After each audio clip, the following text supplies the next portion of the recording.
Iyon, no? Ang lakas ng passing lights, no? Solid, no? Passing. Yun, no? Lakas ng brake, oh. Ito yung brake light niya, oh. Type-C niya. Ayan yung kanyang pinaka-display, oh. Diba? Color TFT. And today, meron tayong bagong model release dito sa kanila. Ito nga po ang Sontes 150X, yung pinaka-inaabangan nating scooter nila ng bagong model. Siyempre, napakaganda ng features ito. At meron tayong idol natin na interview natin. Bakit niya nagustuhan? Dahil today, i-release na itong color matte brown. Ayan, si Idol Vic. Usapin natin, tanungin natin kung ano ba yung mga nagustuhan niya rito sa ating 150X. So yun guys, kasama natin si Idol Vic from Santa Maria, Pangasinan. So, shoutout po sa kanya. Salamat sa pagpapa-unlock na ng konting feedback. Ano ba yung nagustuhan na rito sa ating Sontes 150X, Idol? So, ang nagustuhan ko sa ating bagong unit na Sontes 150X is drive access. Yan. Maraming maxis food dito sa daan. Nakikita niyo yan. Halo-halong maxis food. Different competition. Pero bago sa mukha. Oo. 'Di ba? Kung baka pag ikaw pa lang meron nito ngayon eh. Mga first release kayo eh. Oo. 'Di ba? First para batch. Ma-test. Yes. Pero dahil sa mga napanood nating mga videos, syempre nakita na rin natin nagbigay 'yon ng magandang specifications nila. At pasok sa ating daily needs yung specifications na sinabi sa... napakatindi. Kaya pinabalansi ko tinitignan ko kasi meron na akong motor. Pero yung motor ko is more on pang off-road. Pang off-road. Ang kailangan ko yung daily. Yun, pang daily. Perfect itong ating Sontes. So, ang fan ko dito, main key points is yung storage natin, utility box, kasya ang dalawang full face helmet. Yun. Yung tangke natin is 11 liters. 11 liters, napakadami may kakargang gasolina. Na kumukonsumo ng 45 kml, di ba? Napakatindi nun. Depende sa riding nun. condition. Pero sa akin, sapat na yun. Lalo na sa 11 liters. Estimate 500 kilometers daw diba? ang na niya. Ang tagal nun, bago ka ulit magpakarga ng gas mo, bago maubos yan. Naman. Napaka-solid nun. Pag nag-rides kayo, naggagas na sila, nakatambay ka lang. Nakatambay ka. so yung mga kasabay mo, nakadalawang full tank na, ikaw isa pa lang. Papagas ka pa lang. Papagas ka pa lang. Yun ang mga nagustuhan ko dito. Malaki yung storage, malaki yung tangke, tapos maxi scoot siya. Oo, yung style niya. Di ba? Touring. Napansin natin dyan.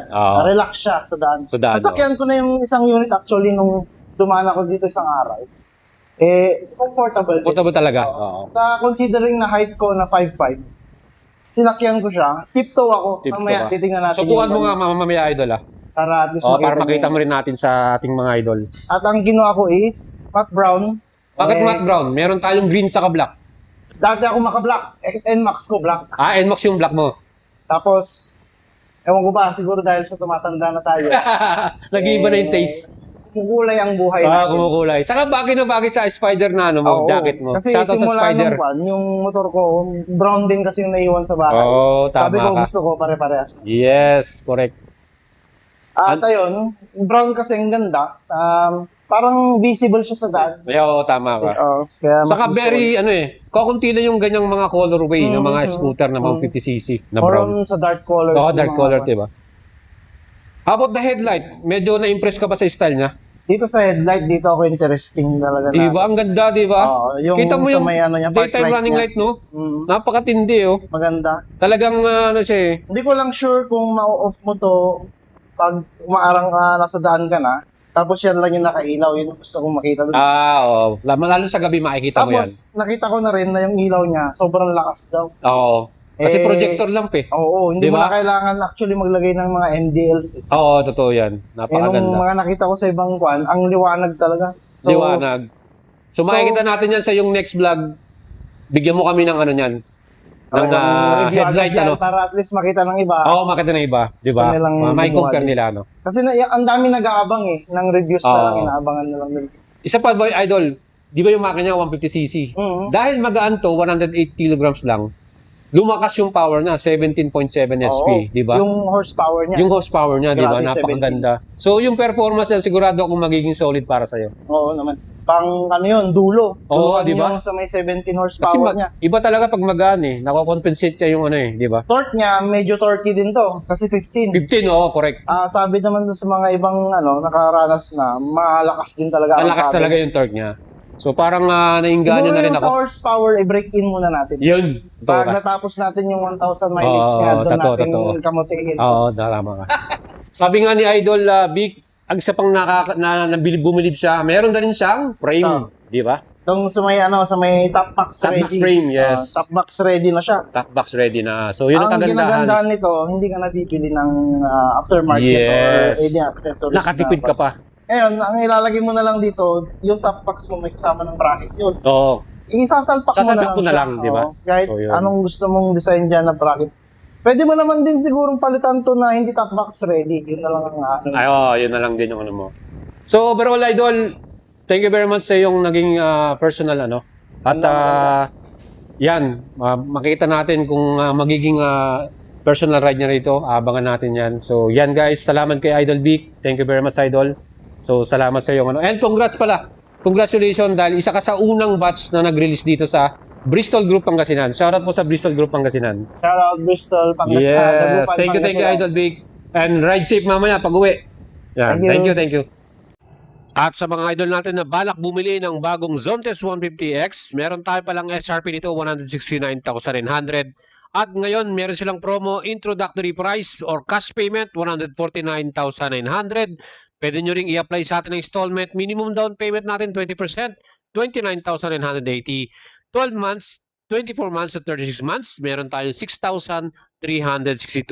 Mga idol, mag-apply na kayo sa atin dahil itong unang batch, very limited pa yung units, ano?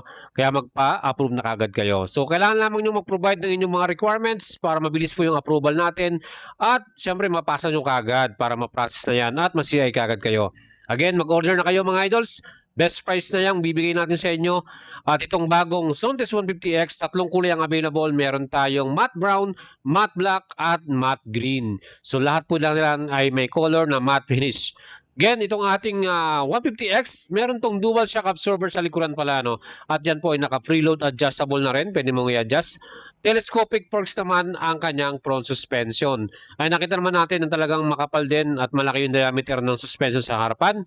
At maganda rin na magiging takbuhan at handling natin dito mga idol. Well, para naman sa ating stopping power, naka-round disc din ang ating front brake.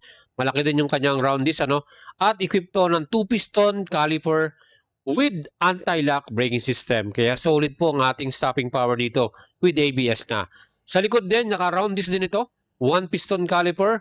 At equipped din ito ng anti-lock braking system. Plus, meron din tong safety features. Mas stable yung ating takbuhan dito dahil meron tong traction control system mga idol. Napaka-solid, diba? Very lightweight din yung kanyang design ng kanyang muffler. At syempre, pagdating sa kanyang design naman ng kanyang mags, maporma rin naman. Nakita nyo? Yan po yung kanyang mags. Meron tong napaka-special din na pito, no? Dahil meron tong equipped na tire pressure monitoring system. Kaya solid na solid at high-tech tong ating model na to, no? Well, sa atin namang gulong sa front, 110/70 by 14 inch. So, yung ating tire dyan ay ginamit, CSC tire, tubeless. Sa likod naman na may sukat naman ito na 130/70 by 13 inch. Same tubeless tires, CST brand. At yan, nakita natin yung pito natin. Special talaga yan dahil may tire pressure monitoring tayo dito. So makikita natin habang nag-rise tayo kung lumalambot na, nababawasan na yung kanyang hangin, di ba mga idol? And para naman sa ating display, syempre pa, napakaganda. Full color TFT display ito, no? At meron lahat ng information na hinahanap mo dyan.